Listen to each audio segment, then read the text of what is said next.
think that Pepijn Linders is one of the modern game's greatest player development coaches.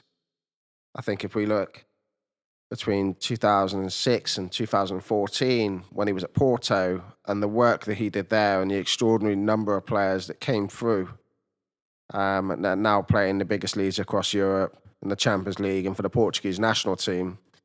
I think if you look at PSV Eindhoven, you have Memphis Depay. I think if you then look at Liverpool, where he was with older players, the work that was done with Trent Alexander-Arnold, Curtis Jones, and others who have come from the academy into the first team, and how Linders was part of that transition from academy to first team football. If we look at Linders and the work he actually does, and how he helps players improve, it's hard to look beyond the great study he must have done into how to receive the ball, how to stay on the ball when under pressure, and then how to break that pressure. I think those three areas are probably where Pepijn Linders has had the most influence on the players he's coached. And the starting point for putting an extra magnifying glass over those three areas comes from Linders' view of modern day football and how it's evolving. Linders actually wrote back in 2012 in the FC Porto development curriculum that modern day football is constantly evolving. Nowadays, teams are better organised, especially defensively, more protective of the midfield, and faster to deny the opposition time and space. The higher the level of football you play, the greater the pressure and the faster the speed of the game, making it increasingly difficult to break down the opposition defence and create goal-scoring opportunities. If we fast forward 6 years from that, we're now at the 2018 World Cup. And that World Cup sort of confirmed the hypotheses Linders had that teams were going to defend with less space between lines. I think the FIFA technical report actually said that we defended with 32% less space between lines compared to the 2010 World Cup. The most significant change in the last 20 years, since the days of Dwight Yorke and Andy Cole dominating the scenes of European football, since Zidane controlled the midfield for France and shortly after Riquelme for Argentina, is that the space between lines has changed. It's been reduced, and there's less time and space for players in those areas. We're actually seeing less number 10s, less players stay in that position and wait for the ball to come to them because that space simply isn't there.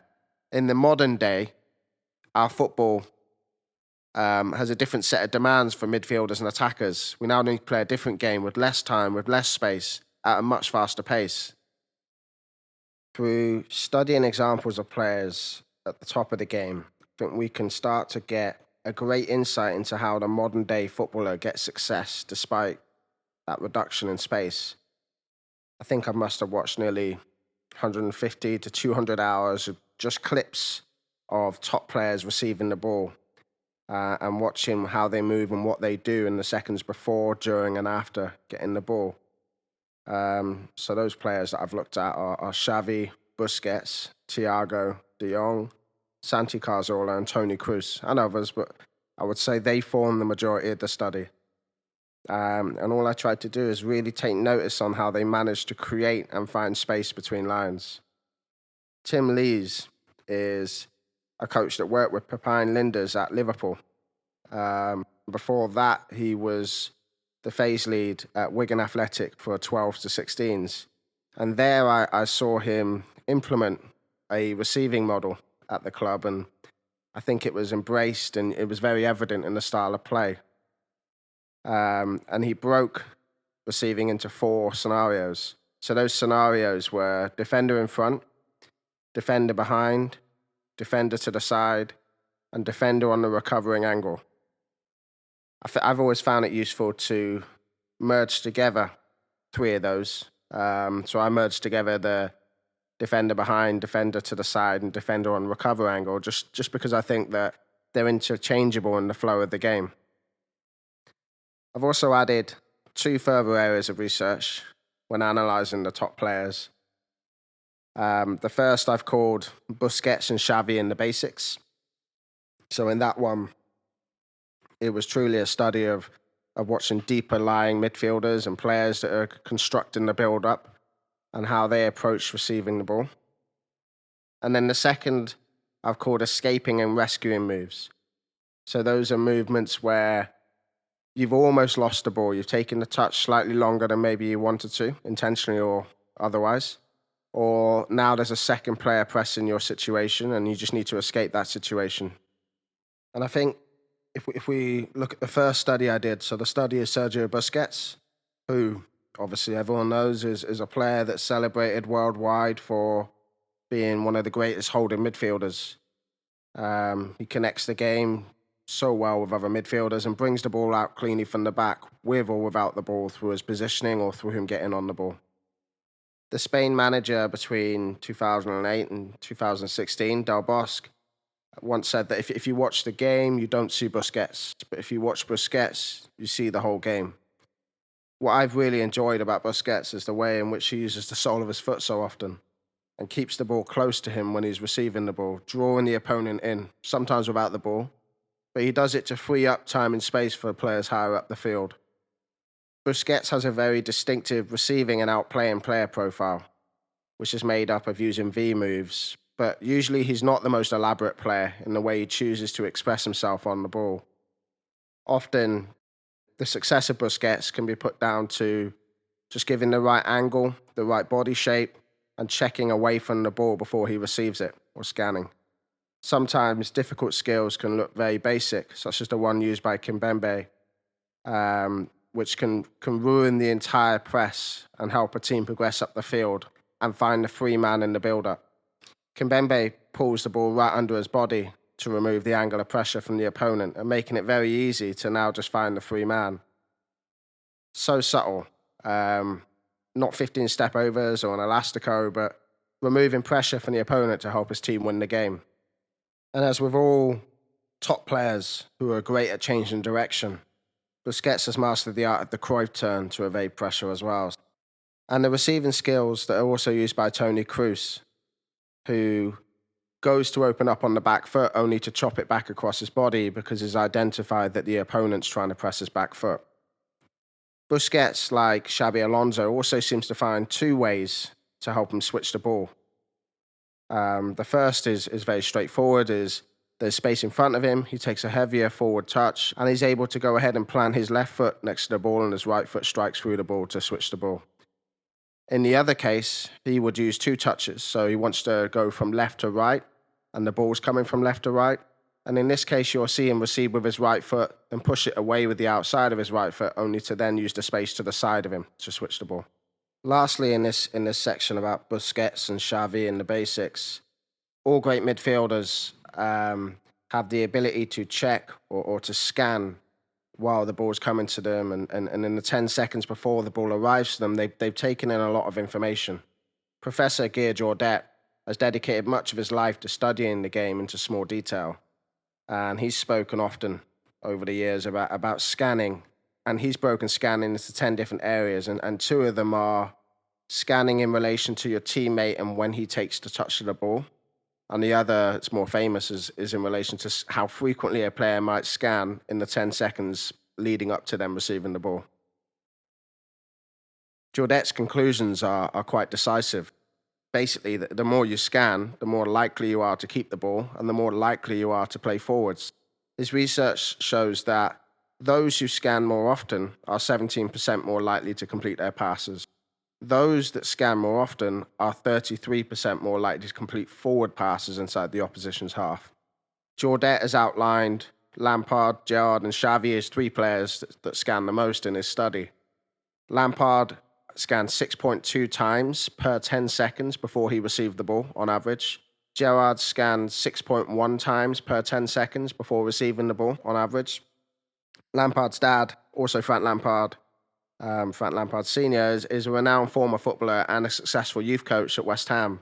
He used to shout at his son during the development years.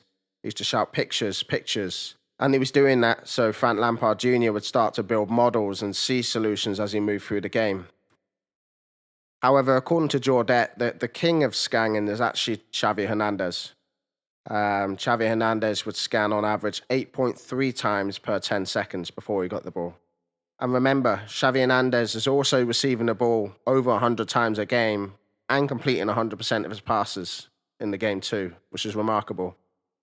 Xavi once said that he was nicknamed the Exorcist daughter at Barcelona. He said that, "I do not turn my head 360 degrees like her, but there are games where I've rotated my head more than 500 times to find space."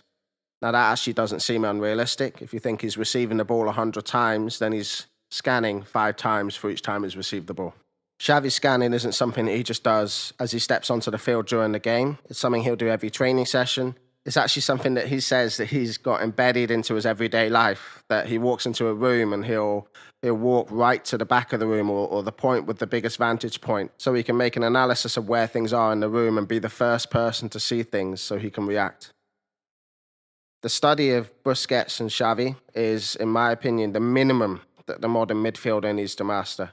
If you want to be a player that controls the game with the ball and help your team win the game with the ball, then you absolutely must study Xavi and Busquets.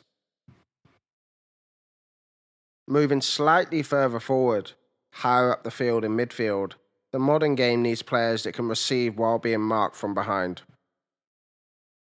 Tim Lees once studied 20 Champions League games and 10 Premier League games in the 2013 and 14 season.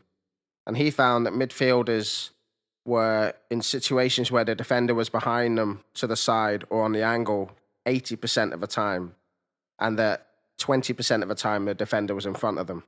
So the best players found a way to successfully play forwards despite being in those situations where the defender was behind them. Through the study of watching what top players do and how they escape the defender behind situation, I've sort of created 3 general areas they do that. One being the Cruyff turn, taking the ball under your body. 2 being twisting and turn moves that you then escape through using the outside of your foot. And then the 3rd being twisting and turn moves, which you then escape by using the inside of your foot under your body. The skill of using the outside of the foot is an observed skill I see more at the higher levels compared to the lower levels of football. Using bursts of acceleration, trickery, and deception in the timing and your intentions, then finding that next pass. The ability to be able to twist and turn and exit on the outside of your foot on both feet allows for you to actually find passes on your dominant foot without actually going past your man, as you create that little bit of space you need to pick out a pass. Depending on your physical profile and whether you're quicker or slower than your opponent, this might be something you look at using. Santi Cazorla is an example of a player that wasn't often as quick or strong as his opponent, but was always able to find the space he needed to set him apart and pick out the passes with both feet. On the other hand, twisting and turning and escaping with the inside of your foot lends itself more towards the Frenkie de Jong type players who are quicker over large spaces and have a head start over their opponent. Once you get free from pressure, it's likely you're now finding yourself in the remaining 20% of the time where you've now got a defender in front of you. This moment in football, I think, is wildly misunderstood. It's not often you actually get by your player in football. Even Neymar, with all the trickery and class in the world, he has a dribble success rate of still under 60%, which means if he dribbles 10 times, he's actually losing the ball 4 times. Now think about how punishing that would be if you were losing the ball 4 times out of 10 every time you got the ball in central midfield. But in this defender in front scenario, in midfield, I've observed 4 solutions that I see. The first being the outside of the foot cut, which involves inviting the opponent to have a go at trying to win the ball off you and then moving it quicker than they move. Using passes that are available ahead of the ball to unset the defender's body shape, to trick him into think you're going to play the pass and then go the other way. Inviting the opponent in with a stop and go movement, stalling your movement just to invite them in and then accelerate away. Playing forward passes now that you've become the free player and your responsibility is to progress play higher up the field. There are times where you're either in a defender behind or defender in front situation and things don't quite go to plan, or you find yourself intentionally or unintentionally in a situation where you almost lose the ball or you have 2 players coming to you. In these moments, this is when you resort to your rescue movements, your escape movements. Different players have different go-to skills in this moment. The most common ones I'm seeing are the Iniesta's La Croqueta and Zidane's Roulette, reaching for it on the first touch. Other players use U-turns and other turns that quickly get them out of the situation and go the other way. Some of the most exciting players see the extra space above the player's feet in this moment. These exciting players lift the ball to escape situations, a solution that many don't resort to. The modern game, at the top level at least, demands that players find solutions in these situations, not just in midfield, but all over. At the moment, we're seeing positions become more mixed. We're seeing fullbacks move inside to become midfielders. We're seeing wingers that play so narrow that they're almost a wide 10. We're seeing 10s drop down into the build-up. We're seeing centre-backs make forward runs in some cases to get the ball in midfield. We need players that are able to thrive at receiving the ball in many situations. Like Xavi, like Busquets, like Santi Cazorla, the game needs these players that are able to take the ball under pressure, stay on the ball, and then break the opposition's pressure as often as they can. The game needs players that are going to be obsessed with receiving the ball. The game needs coaches that are going to be equally as obsessed about receiving the ball and the details in that. Otherwise, the game's going to look like one where the team that has the most possession loses the game. A game that is decided on chance and speculation rather than control and being the protagonist.